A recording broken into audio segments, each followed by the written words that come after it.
He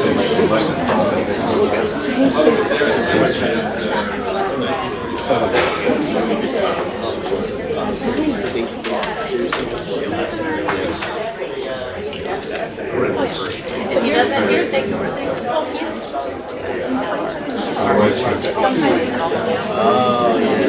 From that window there.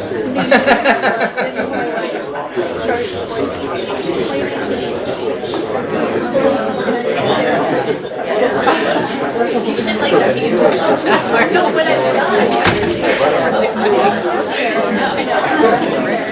It is.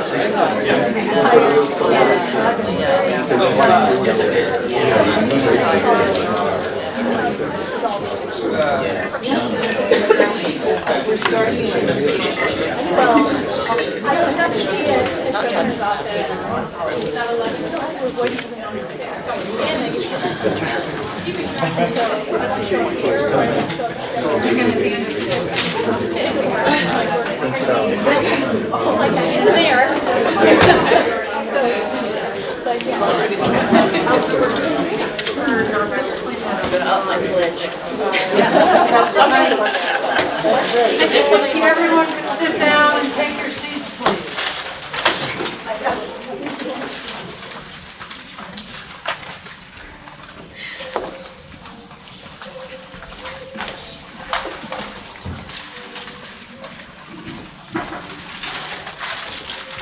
I'm in Weymouth, ready to call.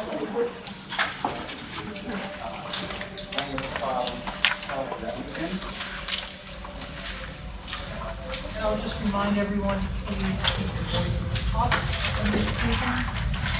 Good afternoon, Doctor. Do you swear or affirm that the testimony you will give today will be the truth, the whole truth, and nothing but the truth? Thank you. Good afternoon. Could you please state your full name for the record? Yes, I am Phillip John Landrigan. And could you state your business address? My business address is Boston College, 140 Commonwealth Avenue, Newton, Massachusetts. Are you here today to testify on behalf of the associate? I am. Have a copy of your testimony in front of you? I do. Okay. Did you prepare that testimony? I did. Did you sign that testimony under oath? I did. Do you wish to make any changes to that testimony? No. No. Will you adopt that testimony as your testimony here today? I do. Dr. Landrigan is available for cross-examination. Good afternoon, Dr. Landrigan. Are you, do you mind if I can? Well, as you wish, sir. Thanks so much. Let me direct your attention to paragraph 20 I'll let that of your testimony. Yes,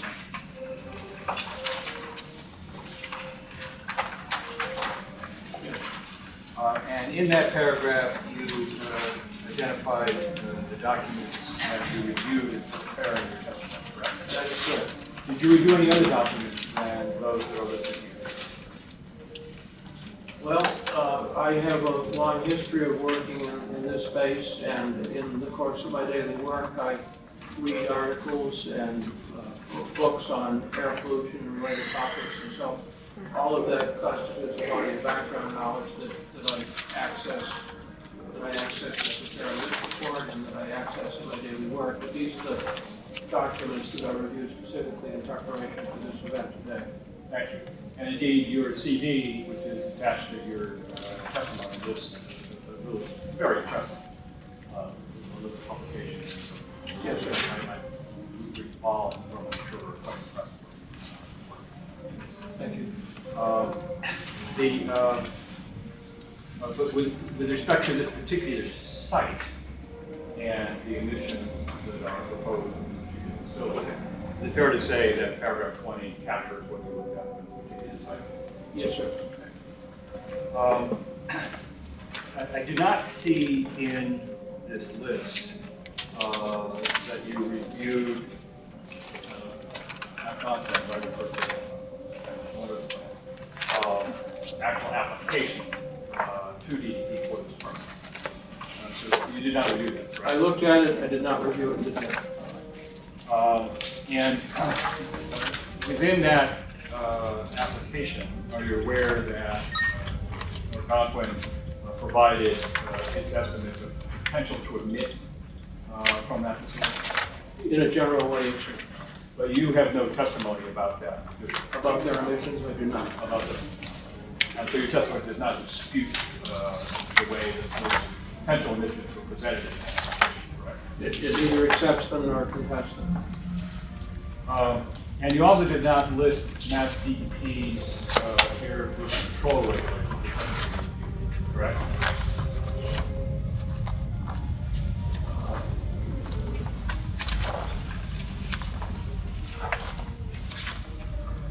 I did actually look at some outtakes from those regs. I didn't review the regs in detail. And the outtakes were provided to you by counsel for the town of Weymouth? Correct. You are not an expert in the regulation of your permitting from a proposed facility in Massachusetts, correct? No.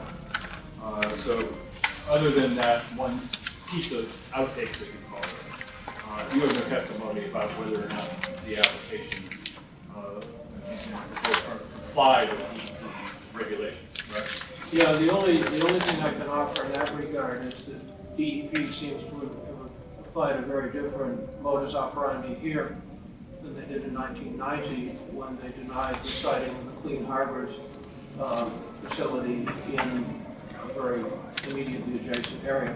In that previous proceedings, DEP actually took cognizance of the fact that the rates of disease were elevated in the population. They took cognizance of the fact that levels of pollution were elevated, and on that grounds they denied a permit for that Clean Harbors facility in 1990. And you reviewed that report? Yes, I have it with me. Well, you did not provide it with your testimony, did you? I don't know, perhaps I didn't. You did not. All right, thank you for the correction.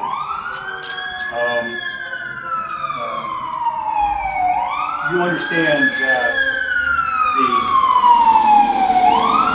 department, under the applicable statute and regulation, is authorized to allow, with conditions, a facility to emit air pollutants, correct? Yes, that's why there are standards, of course. That's right. But you're not an expert in the department's regulatory authority, correct? No, sir, I'm not. So the opinions that you are providing here, as you said in your testimony, are your medical opinions, correct? Yes, sir. And you're not actually opining as a lawyer. I hope not. Yeah. And you're not qualified to give a opinion under the regulations, correct? No, sir. In the list of materials, you also did not identify the dispersion model report that Trinity prepared on behalf of Algonquin and what we refer to as, right? I looked at that quickly. I didn't review it in any detail whatsoever.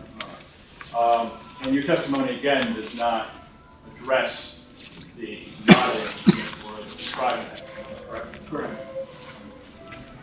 As a result, you don't dispute in your testimony those results, do you? I neither support them nor dispute them.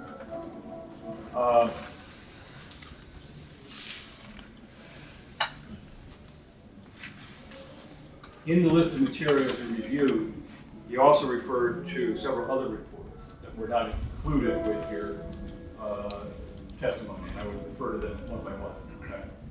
One, if you look at paragraph 20, 20F refers to an ATSDR report, correct? That's correct. Well, your testimony didn't say anything about that report, correct? No, And it's not provided, correct? it's just background reading. And with respect to 20G, a report by Russo et al. And again, you didn't testify about that report at all. Just background reading. And then finally, in K, by K, there's a reference to report by D et al., correct? Yes, And again, you didn't testify about that report at all. not specifically, no. Now, you state in paragraph 15 that you have published papers on the hazards of exposure to benzene, correct? That is correct. And then in your CV, which is exhibit 1 to your testimony, you list those reports. I do. I don't have a copy of the CV here, but they are indeed listed. And I do, and I'm going to refer to a particular document, but the reference for those that have the CV is at page 11, note 69. Okay? And that refers to a report for which you were a co-author entitled Rinsky et al. Includes your name in the list, benzene and leukemia and epidemiological risk assessment. Can you repeat the name of the name? Certainly, Rinsky, R-I-N-S-K-Y et al. You have a copy of the report with you.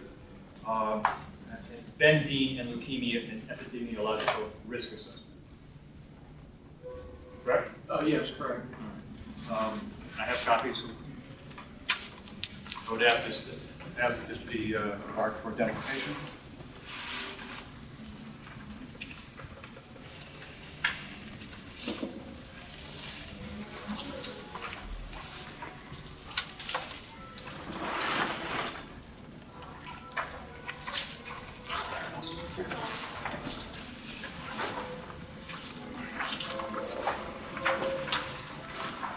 Do you have a clean copy? This is a badge around.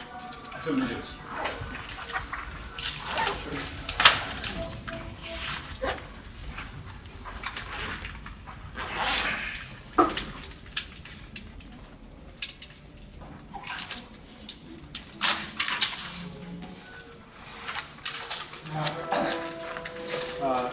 This article describes a study of white male workers exposed to benzene at a rubber plant, right? That's right, occupational exposure. Right. And the occupational exposures to which they experienced were in the range of parts per million, were they not? Correct. In some cases, for some period of time, up to 400 parts per million, correct? Yes, because some of these exposures occurred as far back as the 1950s, when industrial conditions were much worse than they are today. Correct. So, as the report describes, the workers had different levels of exposure over the study period of about 40 years, correct? That's correct. So what the authors of the report did was take the data of exposure, such as it was, and then do an analysis to try and shape it into something that can be analyzed in a consistent way across time. Is that your understanding? That's absolutely right. And so what the authors did was divide the number of workers into cohorts depending on an estimate of how much exposure that cohort had compared to a different cohort, correct? But no, it was all done internally. There wasn't an external cohort. I only talk about the workers. But within the workers, they were subdivided according to their level of exposure. And none of the cohorts within the group of workers were deemed to have been exposed over the 40 years to 400 parts per million, correct? I have to check on that. All right, let me see if I can give you the precise reference on that.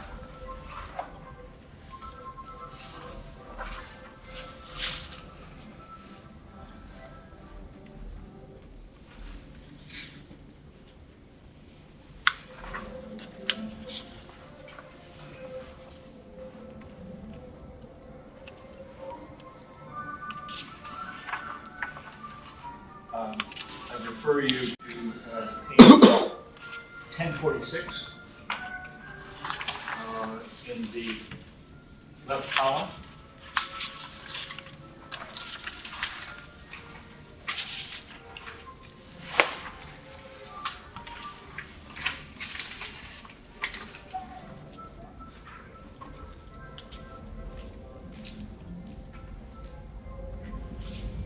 I think it'd be a better return back to page 1045.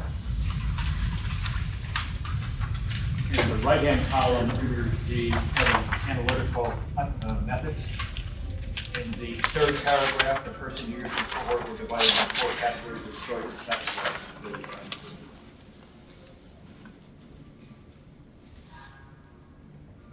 Yes, I have that. And so they're divided into cohorts as described here of exposures less than 1 part per million, 1 to 4.9 part per million, etc. Correct? Correct. And then what the authors did was review the health records of the study group, particularly to look for incidents of different types of cancer. Correct? That is correct. And then those results from the study group were compared to a comparable group of white males, correct? There was no specifically defined external comparison group. Instead, the comparison was made with I forget if it was the population of Ohio where the plant was located or the population of the United States. But in any case, it was compared to a broad population background. And what it concluded, and I refer to the table on page 1046 in the upper left-hand corner, was that the exposed workers, as compared to the expected rates of the group, the comparison group, did not exhibit a statistically significant increase in malignant neoplasm, correct? So, which table are you looking at? I'm looking at table 1 in the upper left-hand corner of page 1046. The second row, all malignant neoplasms.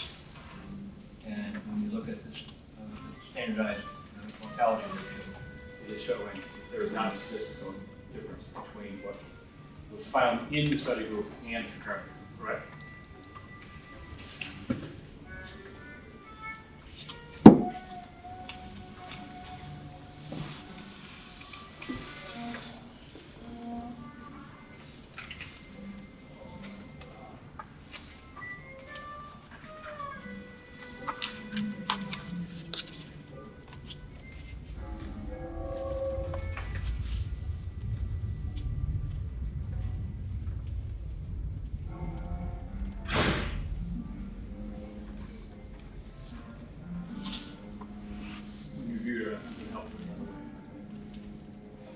Yes, in table 1, which was the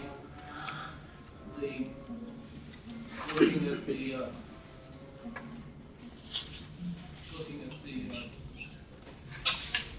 overall population of the plant, not subdividing them according to degree of exposure, there was a threefold increase in mortality from a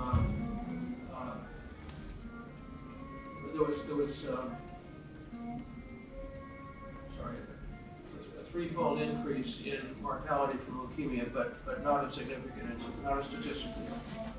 No, that's incorrect. There actually was a statistically significant increase in mortality from leukemia and also from multiple myeloma in the population. I understand, I was getting to that, but I was asking you instead about all malignant neoplasms. That is correct. The number of all malignant neoplasms observed was 69, and the number expected was 66.8, and that's not a significant. And indeed, what I was going to help you with was right below the table under the heading results, beginning of the second paragraph. That's exactly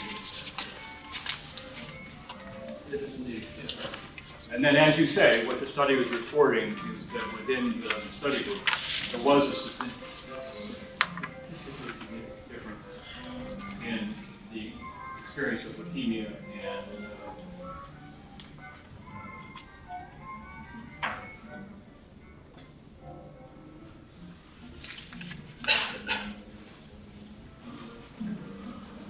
leukemia and other types, and basically leukemia. The primary analysis was on leukemia, as for example in table 2. Okay. And I refer you to the final page of the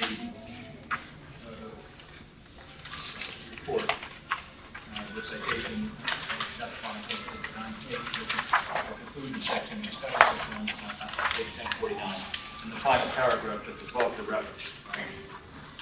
see that plan.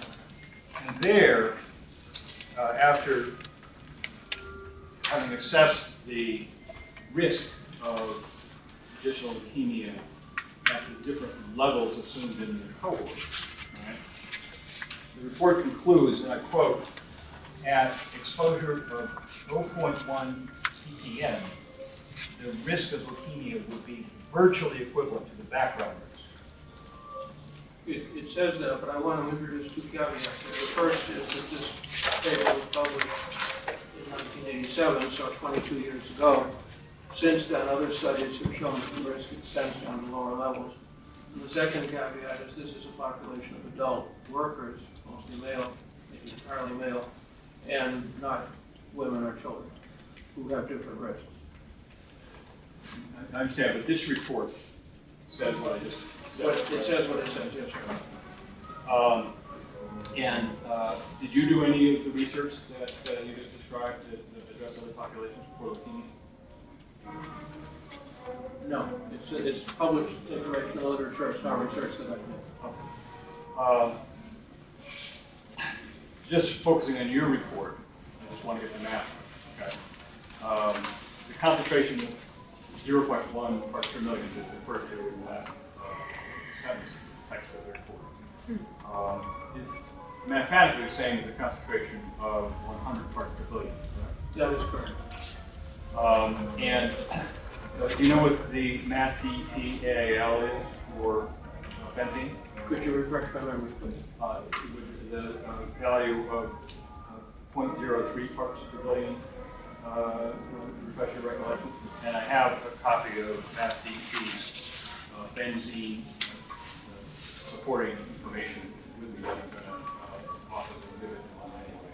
Maybe I should do that now. In your list of documents that you had reviewed, you mentioned both for benzene and for formaldehyde that you had reviewed DP's supporting information. Right? Right. And let me hand that a copy of that to you.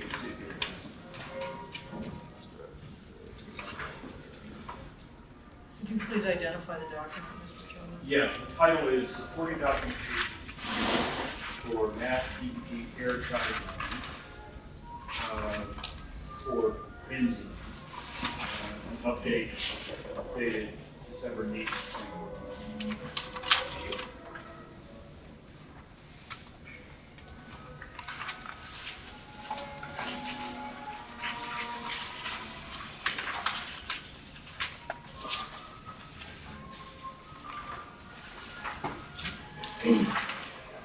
Is this the document you reviewed? It's not the exact document, it's similar material. All right. Have you ever seen this document before? Not that I recall, no, sir. So in your testimony, when you testified that you had reviewed, let me get the exact language in front of me, please.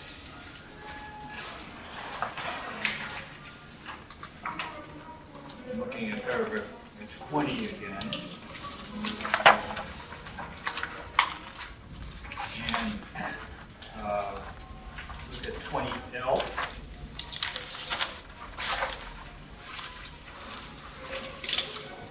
They've been a somewhat different format, but I've not seen exactly this presentation.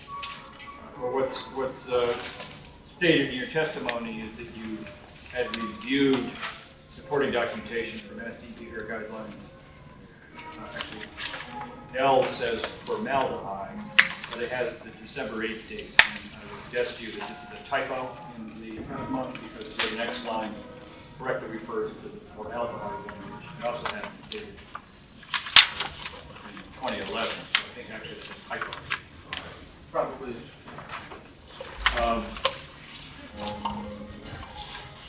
So, well, you don't recall seeing precisely this format. The testimony suggests you've seen essentially the equivalent document or from the piece, right? Yes, I do. And so this refresh your recollection as to the DEP-EAL for benzene in concentration. And I refer you to the second row or the very first page. Yes, I see it there. And so that is 0.03 parts per billion, correct? Yes. And the ratio of 100 parts per billion to 0.03 parts per billion can be computed, correct? Yes. And of course, I've computed it. I invite you to do it, or just accept the calculation and see if you agree. Tell me your number. 3,332. Okay, that's right. So 3,333 is 4 order of magnitudes higher than 1, right? Correct.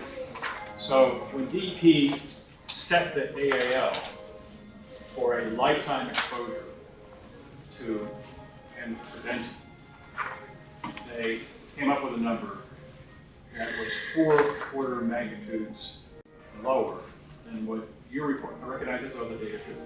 4 orders of magnitude lower than the report that you co-authored said would not have a different range of leukemia impacts than the ordinary population. I hear what you're saying, but there's a little bit of apples and oranges in there because the published study by Rinsky et al., which I'm a co-author, is looking at a population of adult workers who are exposed for, on average, 40 hours a week. Any environmental standard, like the DEP standard, is intended to provide protection for a much broader population. It includes infants, children, the unborn children of pregnant women, people who are exposed not for 40 hours a week, but 24 hours a day, 7 days a week, 365 days a year.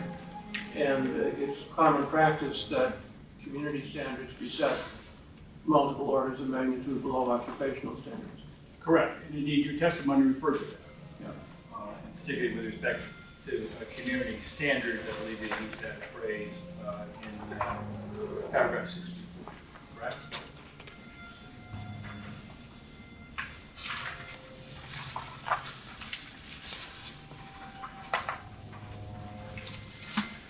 Yes, that's correct.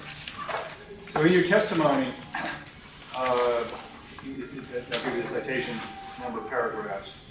Paragraph 20 refers to the fact you reviewed these kind of documents, and then paragraphs 58 and 66 provide your analysis of Mass DEP's process for setting the TELs and AALs, correct?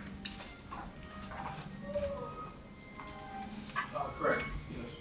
And you explained, in paragraph 62, that the TELs and AALs are, in your phrase, extrapolated downward from the exposure levels in occupational and environmental studies, correct? Correct. And that's the sort of order of magnitude difference that I was referring to earlier, and you acknowledged at least in the occupational study.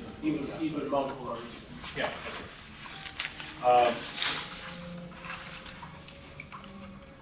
Again, you stated in paragraph 59 that they rest on a series of mathematical models and regulatory assumptions, right? Correct. And you know that this very document cites the 1987 study, the Winsky study we referred to. Yes, it's in there. That's a copy you give. Right. And DEP relied on other studies, such perhaps as the ones you were referring to and saying there are other studies about the issues related to exposure to benzene and other settings, right? Yes.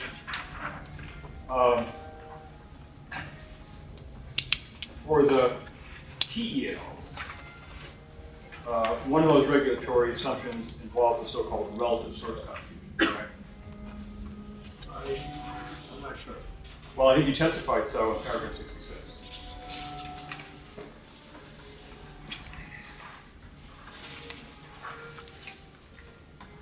Oh, yeah, oh, sorry, yes. But other than that reference to one of the regulatory assumptions DEP made, your testimony did not identify any of the other regulatory assumptions that were built into DEP's TEL, correct? No, I did not. Or DEP's adoption of an AAL for benzene, correct? No, that's correct. And that would equally be true for your discussion of DEP supporting information for setting the AAL and PDL for formaldehyde, correct? Correct. All right. And I'm going to ask you to just see the formaldehyde one as well. I'm probably not going to ask any questions, but I'm going to want to do that.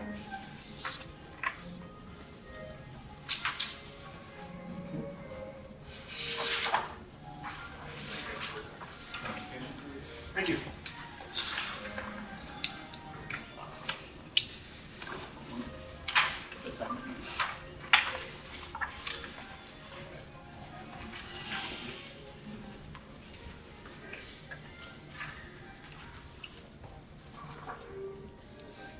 I have it. You have it, and I had expected you to say you've seen it before because in your paragraph 20 you referred to what seems to be. Yes. It's similar to what we just discussed with Inspector Benson. You may not have seen this precise version of it, but you've seen this information from DEP at some point. Correct. And so both of these exhibits do describe how DEP arrived at its values for the AALs and PDLs for both benzene and formaldehyde. Yes, right, yes. But your testimony didn't identify any of the regulatory assumptions that went into that, other than the one reference to the relevant source contribution for DEP, correct? That's correct. I hit on that one because I saw that as an assumption that departs from the reality of background exposure in the Fall River Basin. And that's your testimony in paragraph.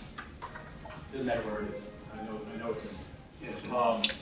And your point there was that the factor like the relative source contribution, when applied generally, doesn't necessarily apply to a particular area. Correct? That's right. In fact, in her materials that I'm sure you have, Dr. Baird or DEP refers to that 20% figure as a default assumption. It's the one that they use when they don't have anything better, or when there's no reason to use something different. And my point in elaborating on that issue is to make the argument that there are elevated background levels of these compounds in the air in the Fall River Basin, and therefore DEP should have taken cognizance of those background exposures in doing their risk assessment. That comment is not a comment about the validity of the DEP's supporting information and the way they derive the numbers. That's an interesting way to phrase it.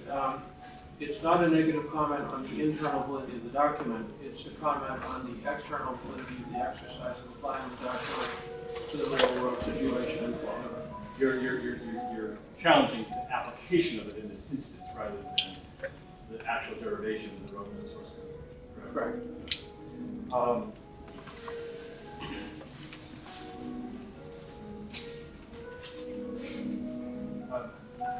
Can you identify any of the other, as you call them, regulatory assumptions that went into this document that led to the extrapolation downwards that you're referring to? Not specifically. When I invoke that phrase here, I'm referring to my general knowledge of how risk assessment is done. I've been on risk assessment committees and federal agencies and the National Academy of Sciences, and what I described is the general approach that's taken. All right. Well, let me refer you to a couple of things in the document. Let's refer to the one about benzene.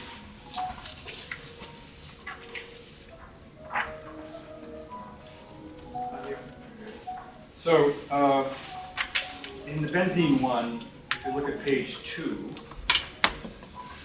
at the top of the second portion of the document, they identify 3 available chronic inhalation non-cancer toxicity values, correct? Yes. And one is the number from EPA, one is another from Cal EPA, another is an ATSDR. Right. And then what this describes is that DEP chose the number from Cal EPA, right under those three. Yes. And then on top of that, they applied their relative source contribution factor. A couple of lines, correct?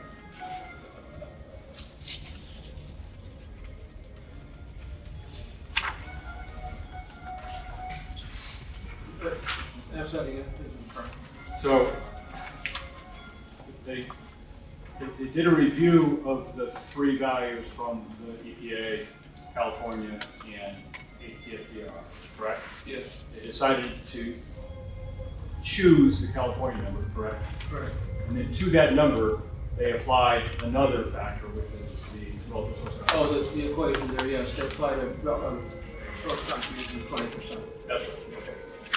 But they explain why they chose the California number, did they not?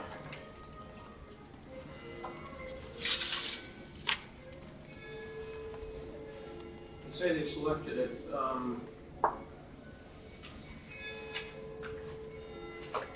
Oh, yes, in the next paragraph. Yes, indeed. Let me point you to the conclusion. You go to the top of the next page, page 3.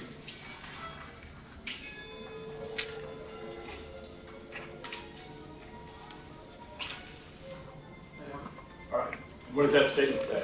It says that the Cal EPA REL was selected as the basis of the Mass DEP TEL because the adjustment to human equivalent concentration was the same as would be employed by Mass DEP, and because the uncertainty factor for human variability included consideration of fetuses and children. So in fact, by adopting California REL, DEP was in fact recognizing that there may be greater risk to children and fetuses than had been shown by your study of the rubber worms, correct? Correct. And the table 1 below that, on page 3, goes through a variety of mathematical, or displays a variety of mathematical sources. The way they derive the number from various sources, correct? Correct. And it include about 2/3 of the way down what are referred to as uncertainty factors, correct? Yes. And an uncertainty factor of 200 comes from the Cal EPA, correct? Yes. And what does an uncertainty factor mean in this context? Well, an uncertainty factor reflects the fact that whenever there's an estimation of the correlation between an exposure and a disease, it reflects the fact that there's uncertainty in the measurement of exposure. It's never precise. It reflects the fact that different people in a population have different susceptibilities to the chemical in question, so there's a range of response to the exposure. And all of that adds, and other factors as well, genetic background, state of health, all of that adds up to creating some range of uncertainty around the estimate. It's standard practice to express it. Correct. And that's why the ultimate guideline in this document, and also in the remote document, winds up being orders of magnitude lower, not just from your study, but from other studies that have actually shown effects, correct? That's correct. Let's move on in the document to page 4.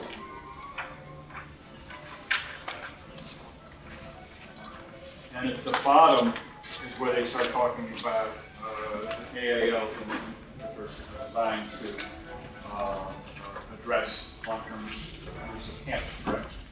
Correct. And there, what this document does is review 3 sources of I'm sorry, take that. There, they simply went ahead and adopted the EPA number known as the Intel, correct? If you look at the bottom of that page and then at the top of the next page, correct? That is correct. And as described in the next page, what the Intel is for benzene is a number that is estimated to be associated with a 1 in a million risk of cancer, correct? I'm looking at the third line of the full text on the top of the page. Correct, that's what it says. Okay. And then the math works out in the next row into the text to a number that is 0.128 micrograms per cubic meter, correct? Yes. And then DT routed that down even further, correct? Correct.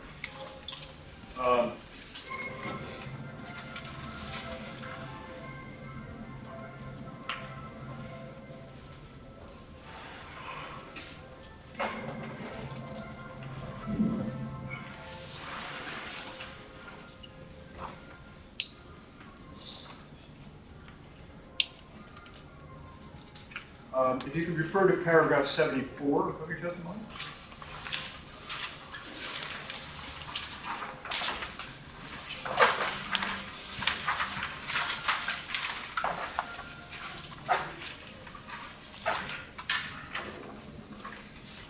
Yeah. There you state that another limitation in environmental guidelines is that they're not based solely on protection of health, correct? Correct. With respect to the mass DEP setting of TALs and TELs, do you have any reason to believe that mass DEP took any other consideration in health into account? Well, there is another consideration that's built into the whole risk assessment process, and it's what DEP and regulatory agencies in general refer to as acceptable risk, by which they commonly define as a willingness to accept a risk of cancer of 1 per million in a population. And that's an assumption, however you cast it.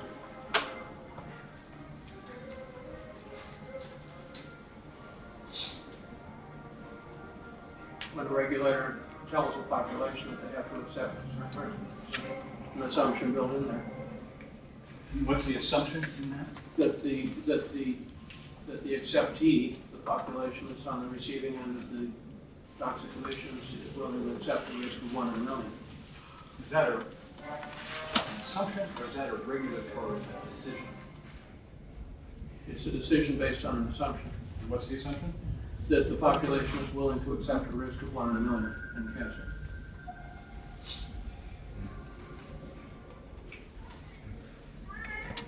And again, by 1 in a million risk, what we mean is 1 excess death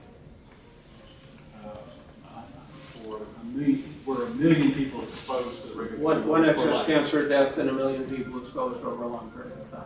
Not that long. Do you know of any regulatory agency that applies a more stringent regulatory assumption in your term than trying to protect against 1 in a million? No, I do not, but nonetheless, it's an assumption. It's a compromise between the perfect and what the agency deems acceptable. When the agency, for example, when the agency speaks of benzene or formaldehyde as human carcinogens that have no threshold of action, they're basically saying that any level of exposure is going to cause some risk of cancer. Obviously, more is worse. And at the end of the day, they make an assumption that the community and the state can live with 1 excess cancer in a million. You call that assumption, okay? I call it a regulatory decision. It's no different as an assumption than the no threshold assumption, correct? There's no evidence that exposure at 0.1 ppb of benzene actually causes a fat system. There was a study done a number of years ago by the National Toxicology Program called the Megamel study, which exposed thousands upon thousands of animals to a number of carcinogens and at various concentrations going down to extremely low.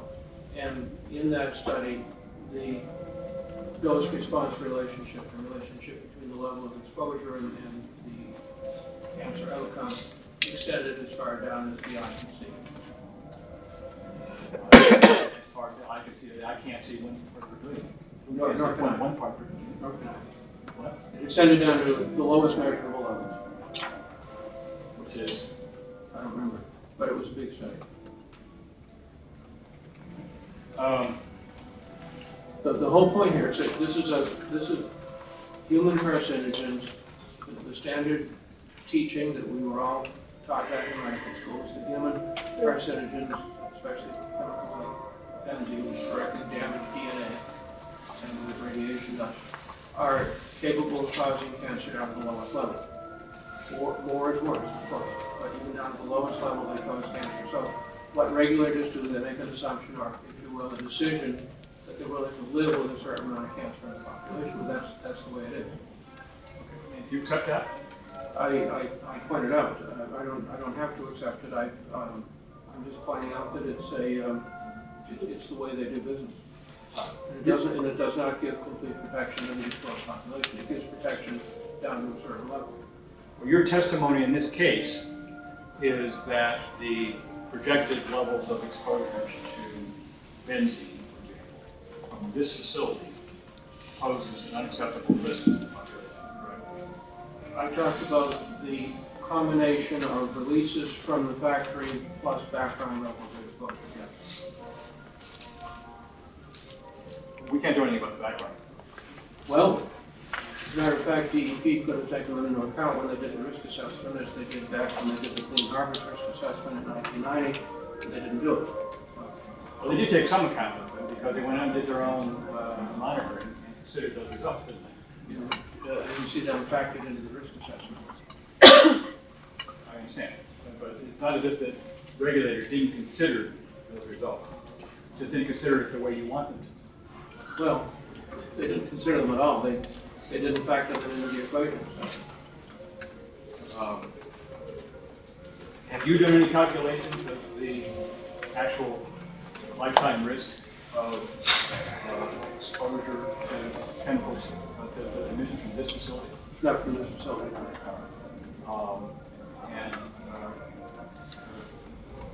Is it your view that any additional emissions of benzene or formaldehyde in this situation is unacceptable? Yes, and that's consistent with my argument that these are no threshold carcinogens and that therefore any increment in exposure is going to produce an increment in risk. So basically what you're testifying is that if, particularly if there already are some scenes of these numbers, meaning the PDL, in addition to any additional emissions of those compounds is unacceptable. Especially in this situation where we know that there are already elevated background levels. So essentially, don't add any risk. You can't add any risk whatsoever. I'm saying that this is an unnecessary addition of risk to risk that already exists in the population. You didn't calculate the additional risk from these emissions, did you? I didn't calculate how many additional children will get leukemia from this exposure. Or how many anyway. You just didn't know risk assessment whatsoever. I did not do the mathematical calculation. I have no further questions.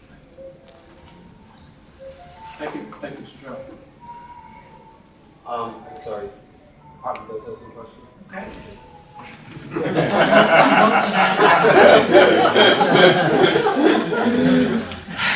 Sorry. Before you start, Mr. Charles, I did not get copies of the formaldehyde and benzene or supporting documentation. Pardon me, You I'll have do an extra copy of that. I'll do it right now, and while I do it, I could, you need both of them? Yes. I would ask to take these with me.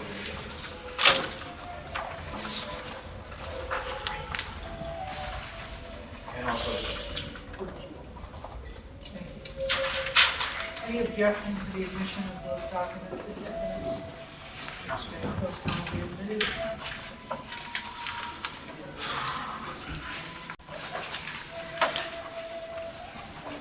Mr. Press. Thank you. Dr. Landrigan, my name is MacDara Fallon, I represent the Department of Environmental Protection. I have a few follow-up questions for you on your pre-file direct testimony. The department wants to thank you for the testimony that you submitted to us. We did review and consider it. We just have a few questions for you. Thank you. So if you don't mind, could you turn to page 5, please, paragraph 22 of your pre-file direct testimony?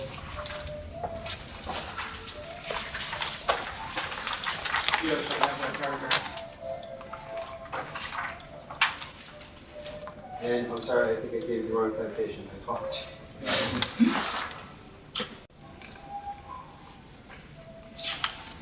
Sir, maybe you can help me. Do you follow your pre-file direct testimony using the phrase highly elevated concentrations? Is it 22? It is in 22. In paragraph 22, you state that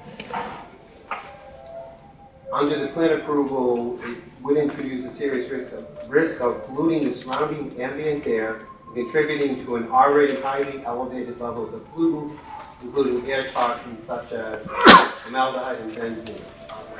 Is that correct in your testimony?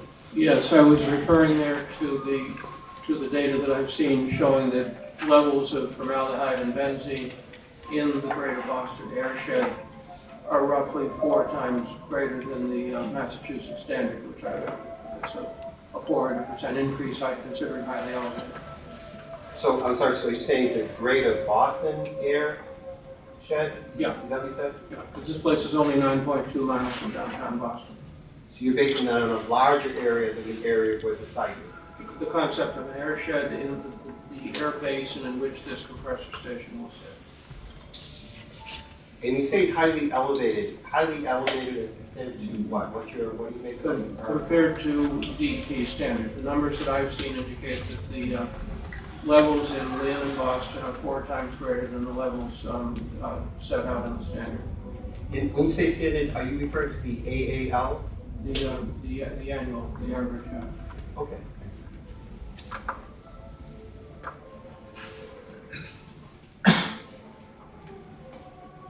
So if you don't mind, could you turn to page 7, paragraph 32 of your pre-file direct testimony?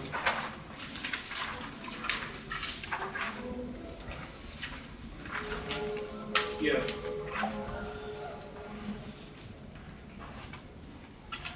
And so you state in the first sentence that emissions of additional toxic and carcinogenic airborne pollutants into these communities from the proposed compressor station will add to the heavy burden of environmental contamination already present in this area.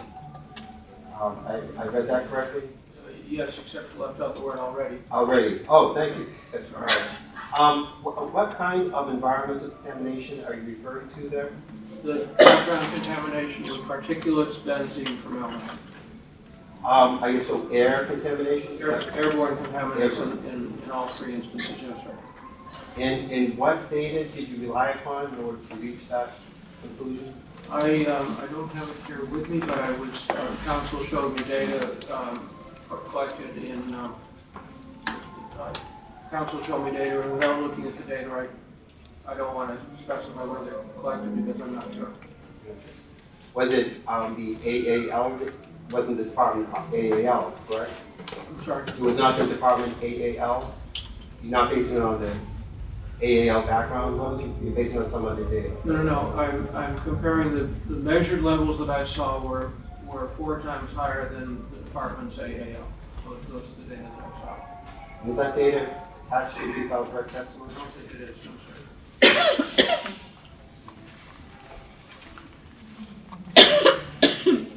So, And I made the argument that I considered it improper for the department to have done a risk assessment as though this compressor station was going to be in a pristine rural area with no background contamination, because those conditions are manifestly not true. This is an urban area that's already polluted, and the emissions from this facility will add to the levels of contamination that already exist there.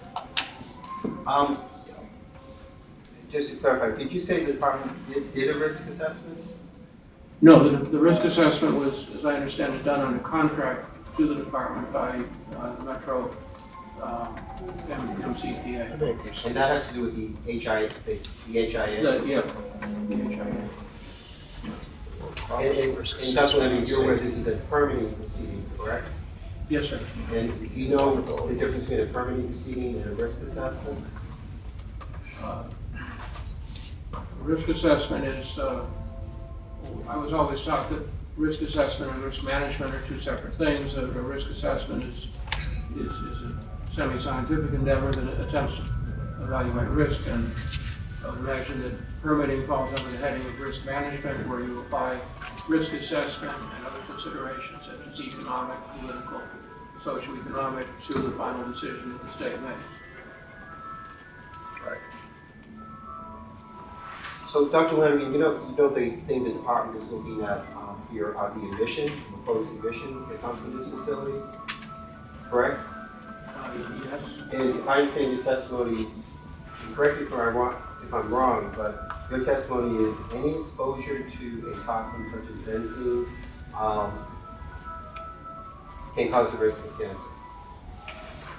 That's somewhat overstated. You have to go chemical by chemical. But for a chemical that is a known human carcinogen, and both benzene and formaldehyde fall into that category according to the decisions of multiple regulatory agencies. The standard teaching for those categories of chemicals is that there is no threshold level of exposure below which there is no risk of cancer. So is your testimony, your advice to the department is to allow no level of benzene to be in these emissions?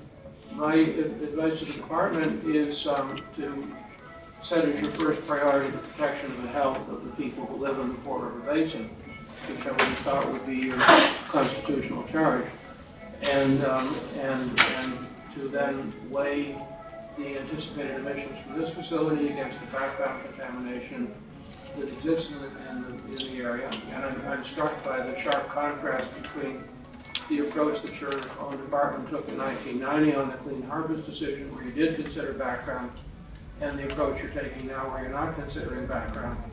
And reaching, in the first instance, you made a decision that was protective of human health.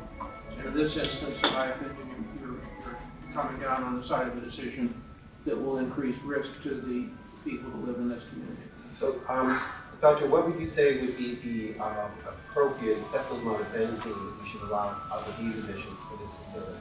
I don't think you should allow any additional benzene into this already polluted environment if your goal is to protect human health and not to protect some other interest. So it'd be zero, we should have zero? Correct.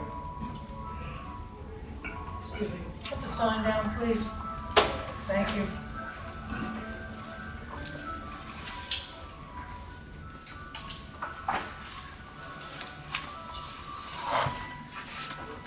Doctor, that's all I have. Thank you very much. Thank you, sir. Appreciate it. Any redirect? You may. We'll take a 5-minute break.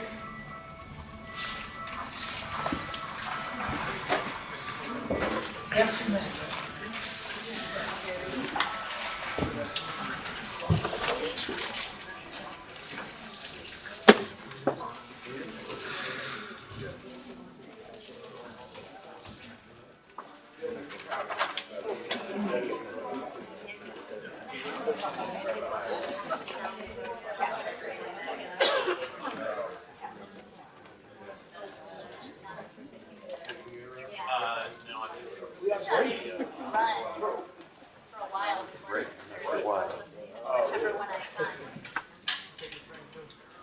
How you doing?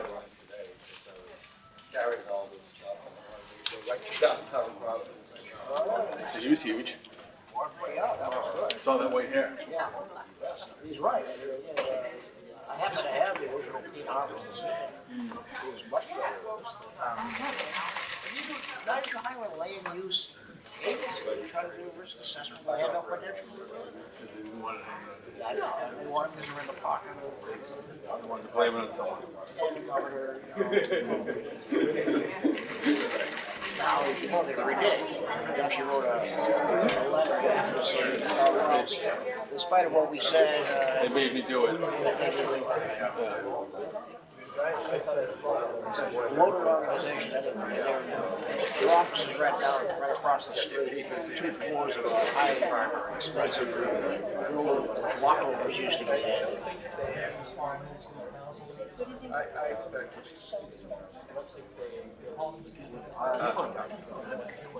Yeah, they do. That's the first law of legal. Well, that's a question I want to answer. Right. Well, the other should ask me the question they asked me, because then I just wrote quite whole even more. It's not a rural area. I first saw the worker around what? It's a rural area? And by also delineating the area, you exclude all those land on the side. There's no pump station there, there's no bridge. There's no buildings on the site. The site being only the property line, limited with that. And no one wants to talk about the need regulation station. It's gonna go underwater, it's already underwater right now. That's the low spot that's been there since 2000. They had to put it in because of the big gas line that was brought down. It's now dropped. Cable Island's filled with I made a set of comments to FERC. I don't know if they ever addressed it. I said, why don't you build an artificial island there? Actually, they do have one, where you can bring in gas now, and they actually have a big buoy, and you can actually feed the system. They're starting to use it. For years, they didn't use it at all. Because remember Mumbles, Lito got all upset about East Boston, and he was screaming and yelling about it. He was right, if something blew up, roasted the The old Paul will tell you. Oh, yeah.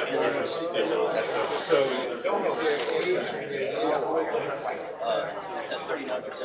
sure they're gonna say okay.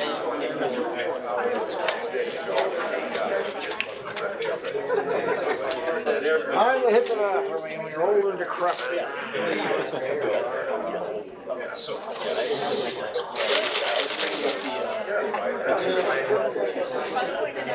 Yeah, it's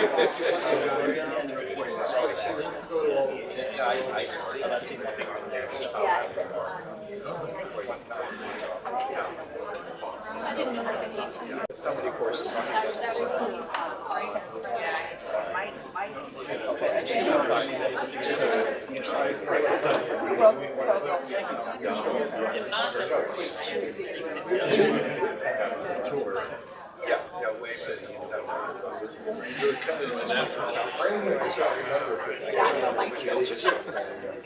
They have you get off.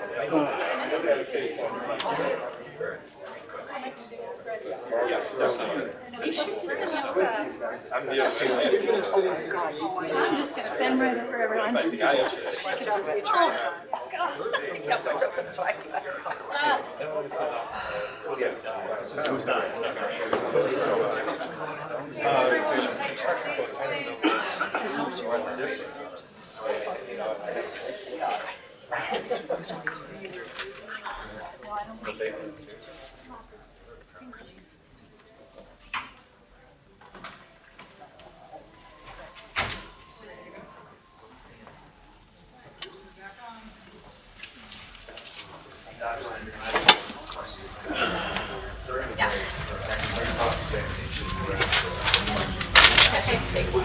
Oh, sorry.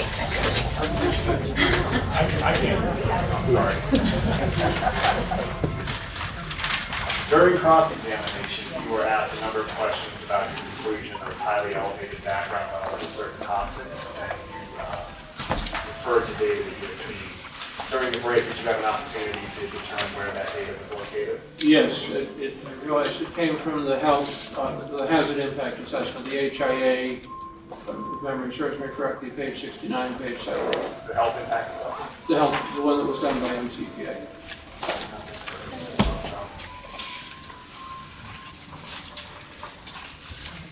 Any regret? One, Any recross? yeah. Do you know where that data came from? I'd have to go back and look at the document. I believe it was collected by the state agency, by DEP. Correct. So the data you're referring to actually was created by you, considered by, but just not the way one, correct? The data were collected by DEP and then set aside in the risk assessment in that they weren't considered in the calculation of the hazard that would pertain to the people in the community. You mean by the health impact assessment? Yeah, the health impact assessment, they've acknowledged the existence of background data, but did not take those data into consideration in estimating what danger emissions from this facility would pose to the residents of Weymouth, Quincy, Braintree, surrounding town.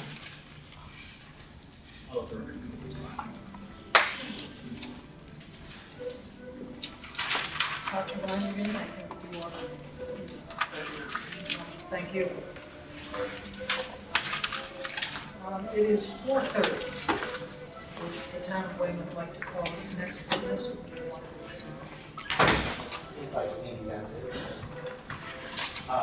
John Hinckley is our last name. He's present, available. Kind of. Mr. Cramb, Mr. Fallon, Mr. Beason. Start, do you want to respond until we adjourn until tomorrow?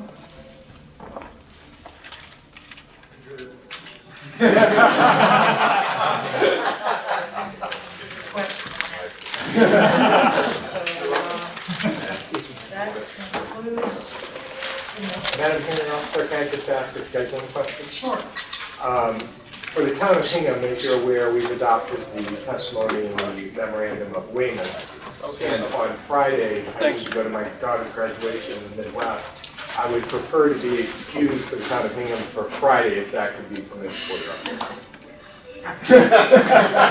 Well, given that Chief Presiding Officer Landrigan's daughter just graduated from college, your motion is allowed. Thank you, Your Honor. So we are done for today. And then I just want to talk briefly off the record about transcript and schedule. Yeah, we should also go through, let's see, I'm going to link and we'll make sure we're all clean this week.